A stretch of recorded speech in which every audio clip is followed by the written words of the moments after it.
إن الحمد لله نحمده ونستعينه ونستغفره ونعوذ بالله من شرور أنفسنا ومن سيئات أعمالنا من يهدي الله فلا مضل له ومن يضلل فلا هادي له وأشهد أن لا إله إلا الله وحده لا شريك له وأشهد أن محمدا عبده ورسوله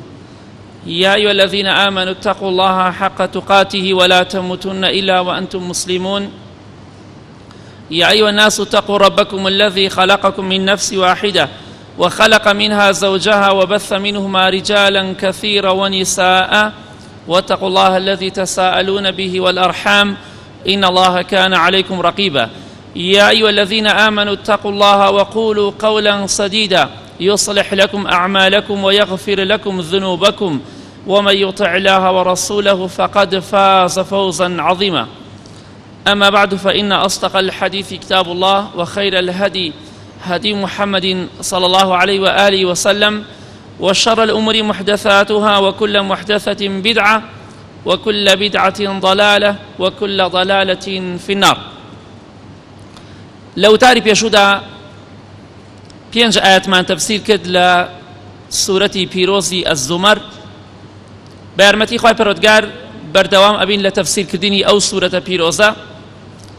بەڵکو ئینشەڵڵا لە کەلامەکەی خوای پەروەردگار لە فەرمایشتی خوای پەروەردگار کە قورئانی پیرۆزە شارەزا بین و دڵەکانمان ڕووناک بێتەوە بە واتا و مەبەستەکانی قورئانی پیرۆز. دوایەوەکی خوای پەروەردگار باسی بتپەرستەکانی وەمان کرد کە بۆچی بتیان ئەپەرست، سەبەبی بتپەرستی ئەوان چی بوو باسمان کرد، و دوایەوە باسی ئەوەی کرد خوای پەروەردگار کە خوای پەروەردگار تاک و تەنهایە و شەریکی نییە و منداڵی نییە. خوای پەروەردگار باسی ئەوەی کرد کە خالقی شەو و ڕۆژە، شەو و ڕۆژ بەدەست خوای پەروەردگارە، ئەو خوای پەروەردگارەیە کە شەو و ڕۆژ دەهێنێ بە دوای یەکدا. ئەمجا خوای پەروەردگار باسی شتێترمان بۆ دەکات لە ئاەتی دوای ئاەتانەدا، دەفەرمێ خلقكم من نفس واحدة ثم جعل منها زوجها. خوای پەروەردگار ئێوەی لە یەک نەفسێک دروست کردووە کە ئادەمە سەلامی خوای پەروەردگاری لەسەر بێ. دوایەوە خوای پەروەردگار لە ئادەم سەلامی خوای پەروەردگاری لەسەر بێ حەواشی دروست کرد کە خێزانی خۆی بوو. ئەمجا خوای پەروەردگار لەو ژن و پیاوە کە ئادەم و حەوا بوو سەلامی خوایان لەسەر بێ، خوای پەروەردگار وبث منهما رجالا كثيرا ونساء. خوای پەروەردگار کۆمەڵێک نێر و مێی زۆر، پیا و ئافرەتی زۆری بڵاو کردەوە. هەموو ئەسڵی ئێمە تەنها لە ئادەمە سەلامی خوای پەروەردگاری لەسەر بێت، یەکێک لە پێغەمبەرەکان سەلامی خوای پەروەردگاری لەسەر بێ. جا خوای پەروەردگار ئەوەندە خوایەکی گەورە و بەدەسەڵاتە لە یەک نەفسێک کە ئادەمە سەلامی خوای پەروەردگاری لەسەر بێ، پاشان لە حەواش هەموو بوونەوەری دروست کردووە، مەمەسمان ئادەمی زادەکانە. نەکەر ئەوە وأنزل لكم من الأنعام 8 أزواج. خوای پەروەردگار دای بەزاندۆتە خوارەوە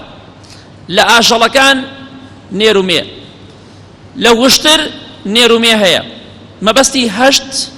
چکە فەرمێت 8 أزواج، 8 نێر و مێ، وشتر نێر و مێ هەیە،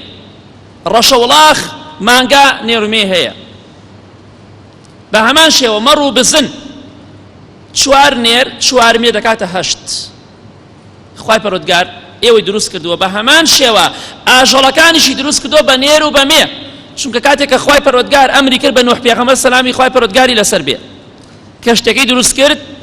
ئەمجا خوای پەروەردگار فەرمووی فاسلك فيها من كل زوجين 2. لە هەموو جۆرە گیانلەبەرێک، لە هەموو جۆرە پەلەوەرێک، لە هەموو ئاژەڵێک نێر و مێ بکەن ئەو کەشتێکەوە بە ئەمری خوای پەروەردگار، چونکە هەموو گیانلەبەرێک نێر و مێ هەیە. نەک هەر ئەمە، بەڵام خوای پەروەردگار باسی دروستکردنی ئێمە کرد و باسی وشتر و مانگا و بزن و مەڕیشی کرد کە ئەوانش بە هەمان شێوە نێر و مێیان هەیە و هەموو بوونەوەرەکانی تریش بە هەمان شێوە. جا خوای پەروەردگار باسی دروستکردنی ئادەمی زادمان بۆ دەکات.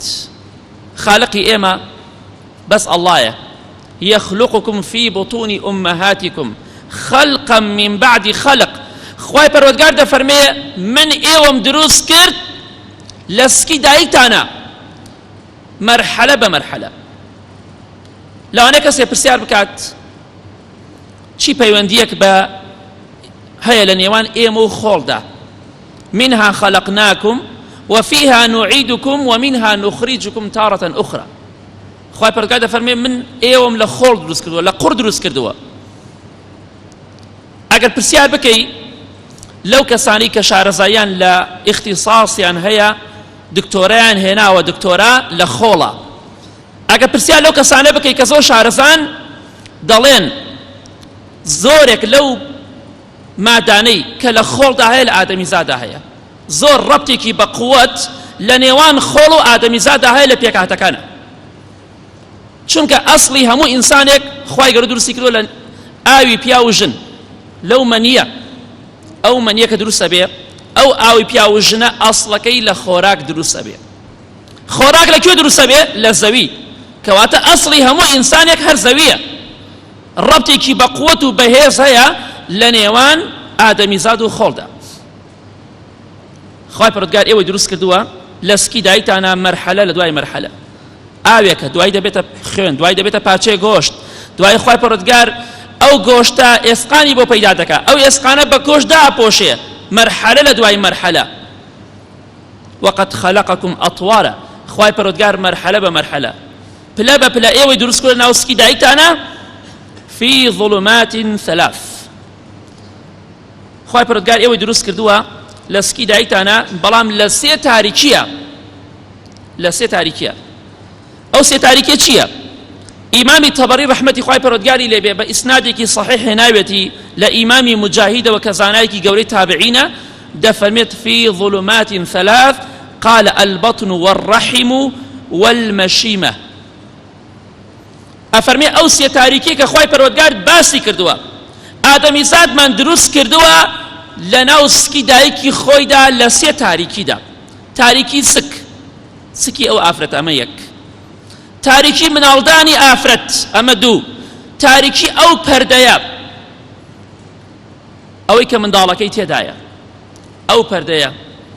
کە منداڵەکەی تێدا ئەوش بە هەمان شێو تاریکیە. خوای پەروەردگار ئینسانی دروست کردووە لە ناو ڕەحمی دایکیشە، لە ناو مناڵدانی دایکیشە خوای پەروەردگار پەردەیەکی دروست کردووە، ئەو منداڵەی تێدایە. جا خوای پەروەردگار خالقی تۆیە، دەیەوێت تۆ بژی، ڕزق و ڕۆزی تۆ ئەدات لە ناو سێ تاریکیە. تاریکی ئەو پەردەیە، تاریکی مناڵدانی ئافرەت، تاریکی سکی ئافرەتیش، ئەمانە هەمووی تاریکیە. خوای پەروەردگار ڕزق و ڕۆزی تۆ ئەدا لەو شوێنەدا، بەڵام چۆن ڕزق و ڕۆزی تۆ نادات لە کاتێکە تۆ لە دنیادای. خوای گەورە کە ویستی تۆ بژی لەو سێ تاریکیدا تۆ دەژێنێ و ڕزق و ڕۆزی تۆ ئەدا، هەتا ئەو ڕۆژەش لە دنیادا بە لە دنیایەکی فراوانە خوای پەروەردگار ڕزق و ڕۆزی تۆ ئەدا هەتا کۆتایی بە ژیانت دێت. ئەگەر خوای پەروەردگار ئەو ئینسانە نەژێنێ کێ دەتوانێت بیژێنێت؟ ئەوە خوای پەروەردگارە خلقكم في بطون أمهاتكم خلقا من بعد خلق في ظلمات ثلاث. والله ببیستنی ئەم ئاەتانە ئینسان ئیمانی زۆر بەقووەتە بێ. خوایەکی ئەوەندە گەورە بەدەسەڵات، ئێمە پێویستە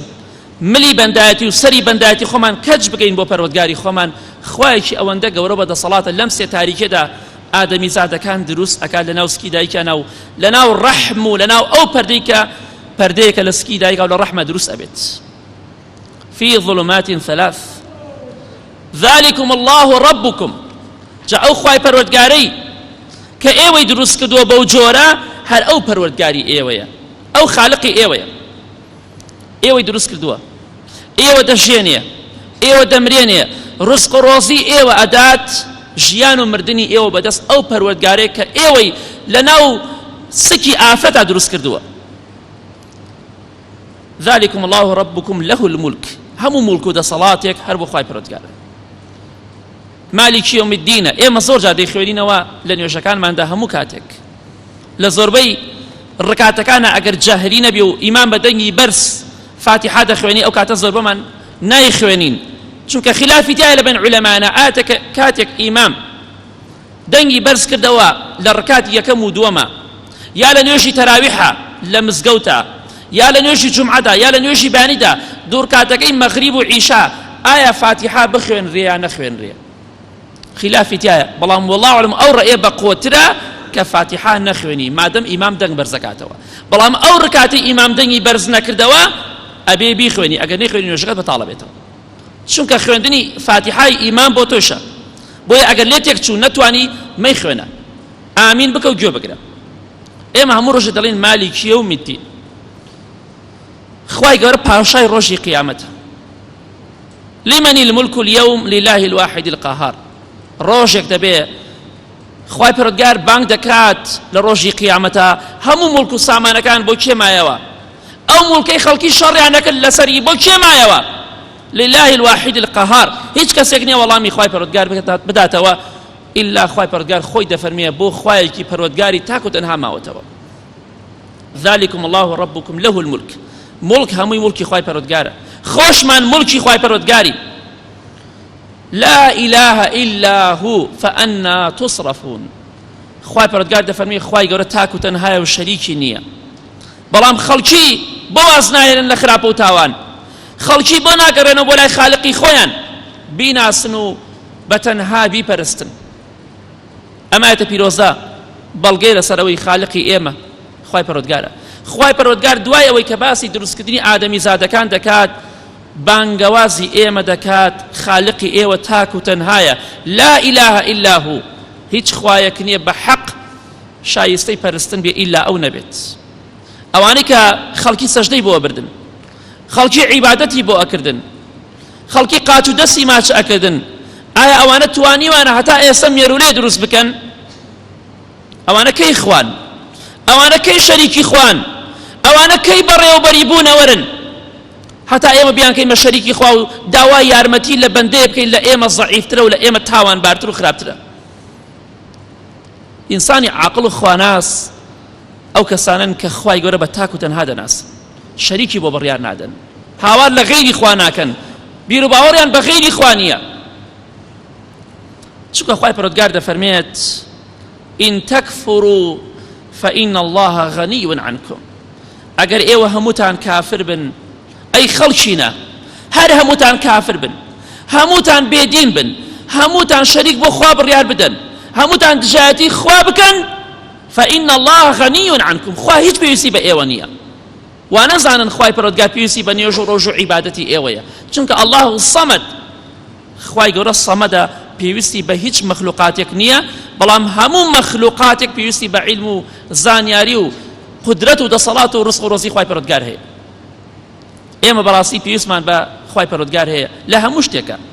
پێویستمان بە خوای پەروەردگار هەیە عیلم و زانیاریمان فێرکە لە قورئان و سونەتە پێویستمان بە عیلم و زانیاری هەیە بۆی ژیانی خۆمانی پێدابین بکەین کەواتە لە هەموو لایەکەوە هەرچی بەشێوی ژیان هەیە هەرچی پێداویستی ئینسان هەیە لە هەموویە پێویستمان بە خوای پەروەردگار هەیە إن تكفروا فإن الله غني عنكم ئەگەر کافریش بن خوای گەورە بانگەوازی ئێوە دەکات خوای گەورە بە تاک و تەنها بناسن بەڵام ئەگەر کافریش بن ئەوە خوای پەروەردگار لە مڵکی کەم ناکات لە مڵکی خوا کەم ناکە هەموو شتان متەقی بن لە مڵکی خوا زیاد ناکات ولا يرضى لعباده الكفر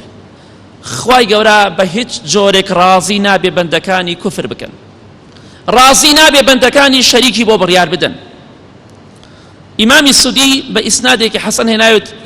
هاتووە لێوە ڕیوایەت کراوە کە ئیمامی تەبەری دەفەرمێت ئیمامی سودی دەیفەرموو ولا يرضى لعباده الكفر کە یەکێک لە زانەکانی تەفسیر ئیمامی السودی ڕەحمەتی خوا لێ بێ دەفەرمێ لا يرضى لعباده المؤمنين أن يكفروا خوای گەورە قەت ڕازی نابێ بەندە ئیماندارەکانی کافر بن بێباوەڕ بن شەریکی بۆ بڕیار بدەن نازانم ئەو کەسانە چۆن زات ئەکەن چۆن ئەتوانن شەریک بۆ خوای پەروەردگار بڕیار بدەن خوایەکی تاک و تەنهایە و ئەچن بەندەکانی خوا دەکەن بە شەریکی خوا و بە منداڵی خوا چۆن دەتوانن شتی وا بکەن خوای گەورە ڕازی نابێ بەندەکانی کوفر بکەن شەریک بۆ خوا بڕیار بدەن هەر کەسێک کوفر بکە سەرنجامی کوفرەکەی بەسەر خۆیدا دەشکێتەوە ولا يرضى لعباده الكفر وإن تشكروا يرضوه لكم ئەگەر شکری خوش بکەن بەناز و نیعمەتەکانی خوا ڕازی بن ئەوە خوا لێتان ڕازی ئەبێت ئەگەر شکری خوا بکەن و بێوەفا نەبن و سەپڵە نەبن خوای گەورە لێتان ڕازی ئەبێت ئەگەر کافر بن ئەی خەڵکینە خوا هەر دەوڵەمەندە و پێویستی بە ئێوە نییە ڕازیش نابێ بەندەکانی کوفر ئەنجام بدەن ئەگەر شکری نیعمەتی خوش بکەن لەسەر ئیسلام لەسەر ئیمان لەسەر تەقوا لەسەر ئەوەی کە ڕزق و ڕۆزی تۆی داوە ئەگەر شکری خوا بکەن خوای پەروەردگار لێتان ڕازیە بێت. لە حەدیثێکی صحیح داهاتووە مامۆستا و پێشەوای خۆشەویستی ئێمە پێغەمبەری خوا دەفەرمێ صلی الله عليه وسلم إن الله لا يرضى عن العبد أن يأكل الأكلة فيحمده عليها أو يشرب الشربة فيحمده عليها. شكراني خوا زور گرنگە شکری ناز و نیعمەتەکانی خوا بکەین. پێغەمبەری خوا دەفەرمێ صلی الله عليه وسلم خوای گەورە لە بەندەکەی خۆی ڕازی ئەبێ لێی ڕازی ئەبێ. کام بەندەیە؟ ئەو بەندەی قومی ئاو دەخواتەوە یا پارویەک نان دەخوا ئەڵێ ئەلحەمدولله حەمد و سەنای بۆ تۆ خوای پەروەردگار. کاتێکە تۆ خواردنێک دەخۆی ئەگەر پارویەکیش بێ ئەگەر قومی ئاویش بێ خواردتەوە ئەگەر سپاسی خوات کرد و ئەلحەمدوللات کرد و لە سەرەتاوە بسمیلات کرد و دوای سپاس و ستایشی خوای پەروەردگارت کرد ئەلحەمدولله خوای پەروەردگار لێت ڕازی ئەبێت. وئین تەشکوروا یەرضەه لەکم ئەگەر شکری خوا بکەن خوا لێتان ڕازی ئەبێت. ئێمەش چیمانەوێ برای شیرینم؟ ڕەزامەندی خوای گەورە سەری هەموو شتێکەوەیە. بۆیە پێویستمان بەوەیە لە ئاەتەکانی قورئان تێبگەین بزانین خوای گەورە چیمان لێ داوا دەکات و چیمان لێ قەدەغە دەکات. داوامان لێ دەکات کوفر ئەنجام مەدەن. خوا پێویستی بە ئێوە نییە بەڵام لەبەر مەسلحەتی خۆتان، چونکە ئەگەر کوفر ئەنجام بدەن خوا تۆڵەتان لێ دەکاتەوە. ئەگەر شکرانەی خوای پەروەردگاریش بکەن بە نیعمەتی خوا ڕازی بن خوای گەورە لێتان ڕازی ئەبێت. ولا تزر وازرة وزر أخرى بەڵام ئاگاداریش بن ئەی خەڵکینە هیچ کەسێک تاوانی هیچ کەسێک هەڵناگرێت، هیچ کەسێک سزا نادرێت بەهۆی تاوانی هیچ کەسێکەوە ئیلا مەگەر دەستی تایە بێت. پێغەمبەری خوا دەفەرمێ صلی الله عليه وسلم لە حەدیثێکی صحیحدا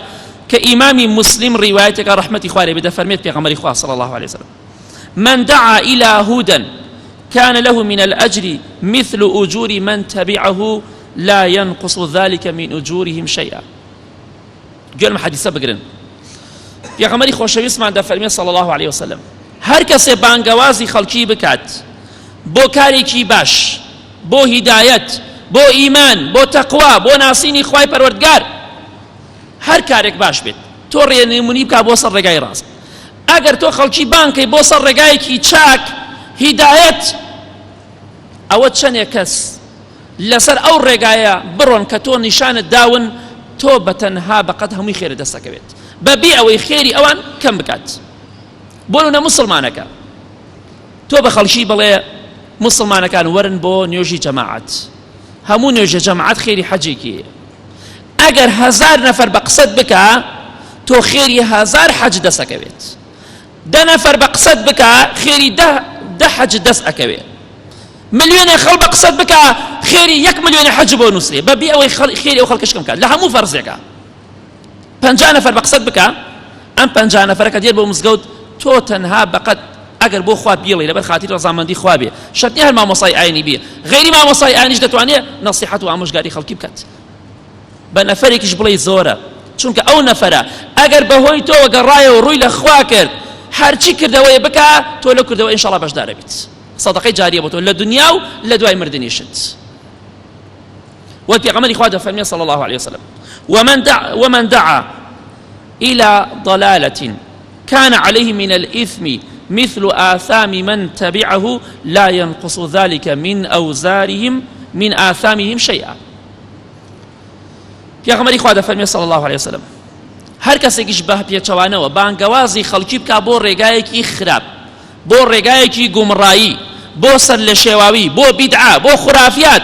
بۆ شتێکە خوا پێی ڕازی نییە، ئەوە هەرچەندێ خەڵک بە قسەی ئەو ئینسانە بکە ئەو ئینسانە بەتەنها خۆی بەقەت ئەو هەموو خەڵکە گوناهی بۆ نووسرێ، چونکە ڕێگایەکی خراپی ڕێگایەکی گومڕایی و سەر لێ شێواوی نیشانی خەڵکی داوە. جا ئینشەڵڵا با ئێمەش ببینە قدوە و مامۆستا و پێشەوایەکی باش بۆ خەڵکی، نەبینە قدوە و مامۆستا و پێشەوایەکی خراپ بۆ خەڵکی. چونکە ئەگەر خەڵکمان فێری قسەی خراپ کرد ئەو خەڵکە چەندی ئەو قسە خراپە بکەن ئێمە بەشداری نەوتاوانە. ئەگەر خەڵکمان فێری چاکەکە لەبەر خاتری خوا لە خێر و پاداشتی ئەو خەڵکە بەشدارین. بەڵام کاتێکە تۆ بۆ موسڵمانێک دەڵێی موسڵمانەکە سورەتی ئیخلاس قل هو الله أحد بخوێنە هەر جارێکی خێری 10 جوز قورآنی هەیە کەواتە تۆ 3 جار سورەتی ئیخلاس بخوێنە خێری ختمەی قورآنی هەیە ئەگەر تۆ بە مسلمانێک بڵێ یەک جار ئەو مسلمانە 3 جارەکە بخوێنێ تۆ خێری ختمەی قورآنە دەسەکەوێ ئەو مسلمانش خێری ختمەی قورآنی دەسەکەوێ بەبێ ئەوەی لە خێری ئەو کەم کا بۆ تۆ بێت کەواتە بۆیە دەخوای گەورە دەفەرمێ ولا تزر وازرة وزر أخرى هیچ کەسێک گوناهی هیچ کەسێک هەڵناگرێ ئیلا مەگەر دەستی تایە بێت بەڵام ئەگەر دەست لە تاوانێکە هەبوو ئەو کەسەی کە ئەو تاوانە بکات تۆش تایە بەشداری ليحملوا أوزارهم كاملة يوم القيامة ومن أوزار الذين يضلونهم بغير علم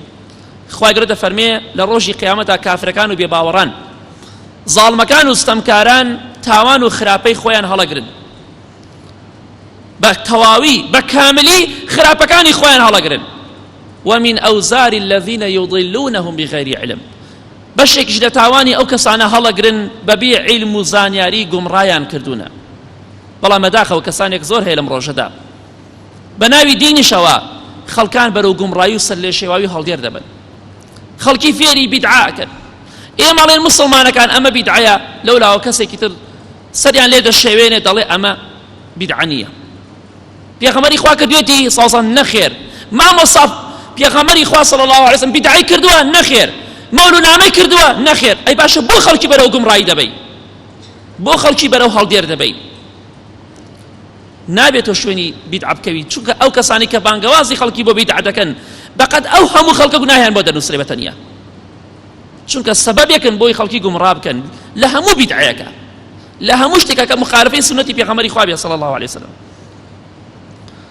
ولا تزر وازرة وزر أخرى هیچ کەسێک گوناهی هیچ کەسی هەڵناگرێ هیچ کەسێک بە گوناهی هیچ کەسێک سزا نادرێ ئیلا مەگەر دەستی تایە بێت ڕێنیشاندەر بوو بێت ئەو کاتە ئەویش بەشدارە بێت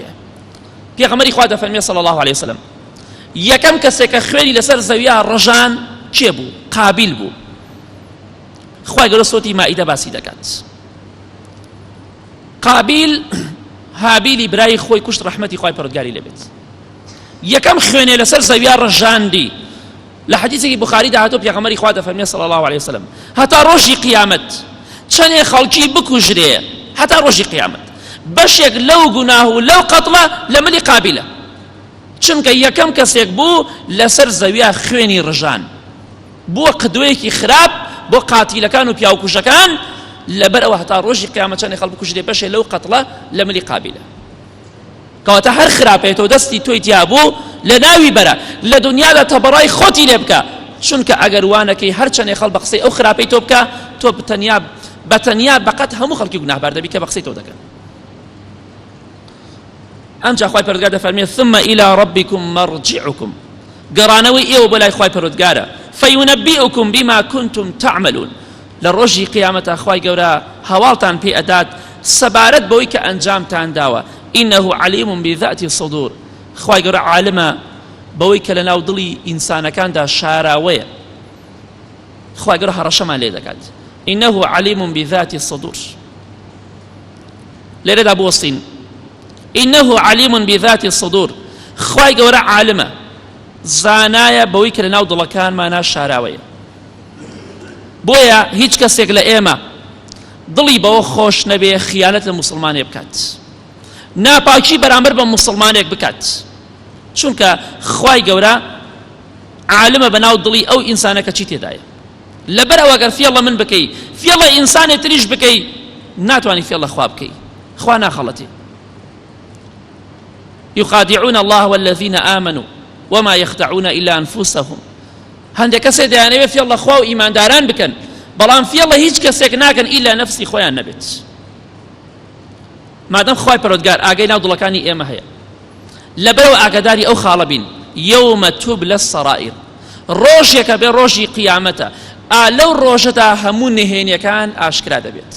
هەموو دۆست و دوژمنێک دەرەکەوێت لەبەر ئەوە حەزت بە کەسێک نییە بڵێ حەزم پێت نییە دەستمەنێ سینگ تا بۆی بەڵام دوای دژایەتی بکەی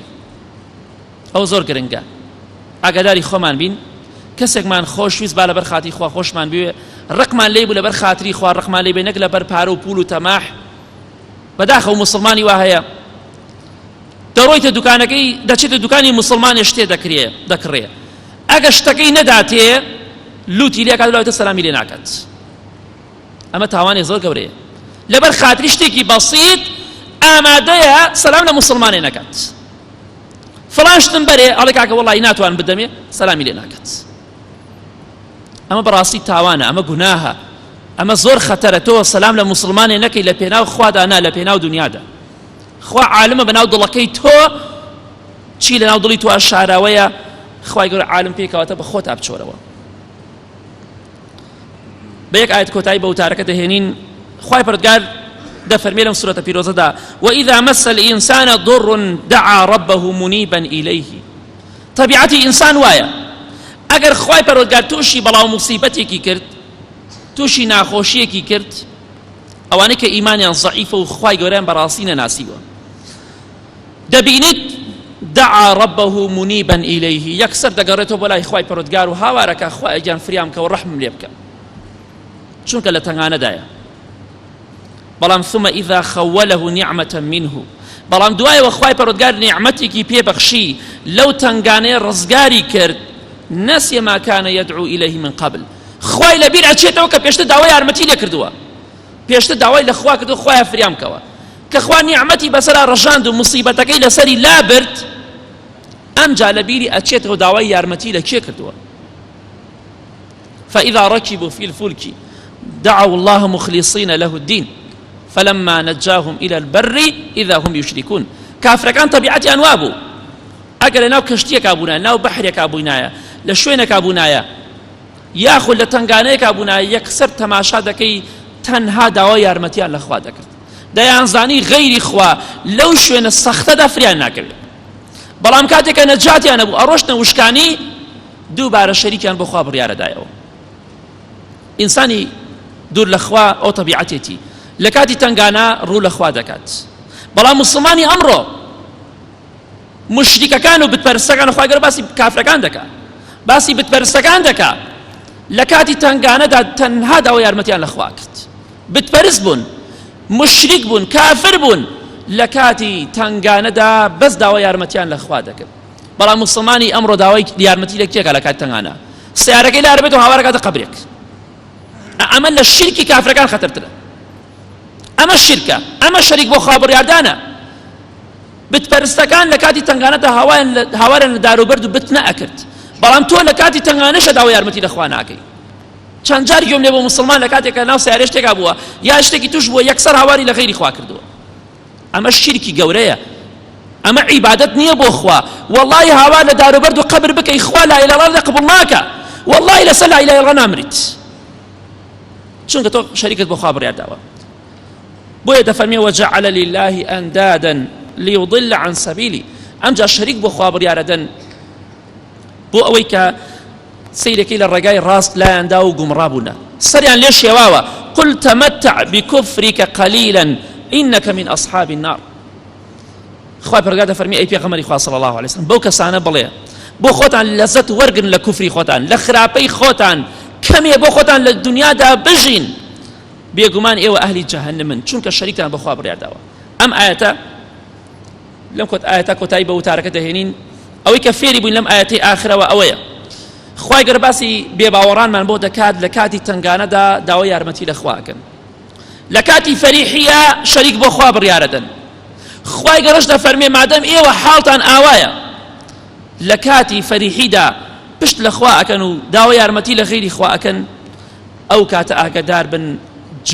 جێگای ئێوە شوێنی ئێوە ئەگەر تۆبە نەکەن جەهەنەمە خوا ڕەشەی جەهەنەمە لێ دەکات ئەوانەی کە شەریکی بۆ بڕیاردەن خوا تاک و تەنهایە و شەریکی نییە ئیتر مەڵێ فڵان کەس شەریکی خوایە مەڵێ فڵان کەس خۆشەویستی خوایە با خۆشەویستی خوا بێ بەڵام خوا نییە خۆشەویستی خوایە پێغەمبەری خوا صلی الله علیه وسلم خۆشەویستی خوایە بەڵام شەریکی خوا نییە پێغەمبەران سەلامی خوایان لەسەر بێ خۆشەویستی خوان بەڵام شەریکی خوا نین نەخوان و نە شەریکی خوایشن چونکە گەوتو شەریکی خوایە یعنی خوایە بەنا بەخوا پیاوچاکن ڕەحمەتی خوایان لە بێوانەی کە پیاوچاک بوونە خوا بە پیاوچاکی ناوبردوونە پیاوچاکن بەڵام شەریکی خوانین و خوایش نین ئێمە تا داوای یارمەتیان لێ بکەین دوعا عیبادەتە عیبادەت بەس بۆ خوا کرێ ئەگە خوای یارمەتیمان بدا لەو تارەکانی داهاتوە زیاتر بەردەوام بین لە تەفسیرکردنی ئەم ئاەتە پیرۆزانە بە ئومید و ئینشاڵڵا دڵەکانمان ڕووناک بێتەوە بە ویستی خوای پەروەردگار. ئەگە خوای یارمەتیمان بدا زیاتر بەردەوام بین لە وتارەکانی داهاتووە لەسەر ئەم سورەتە پیرۆزە. یا رەبی خوای ئیسلاحی حاڵمان بکەی، لە گوناهەکانمان خۆش بی. یا رەبی خوایە عیبادەت و نوێژ و ڕۆژ و هەموو کردەوەی چاکمان لێ قبول کەی. خوایە ئاخرمان بەخێر بگێڕی. خوایەگیان لەسەر لا إله إلا الله بمان ژێنی بمان مرێنی. خوایە ئاخرمان بەخێر بگێڕی. خوایە شیفای نەخۆشەکانمان بدەی. آمين آمين آمين. أقول قولي هذا واستغفر الله لي ولكم.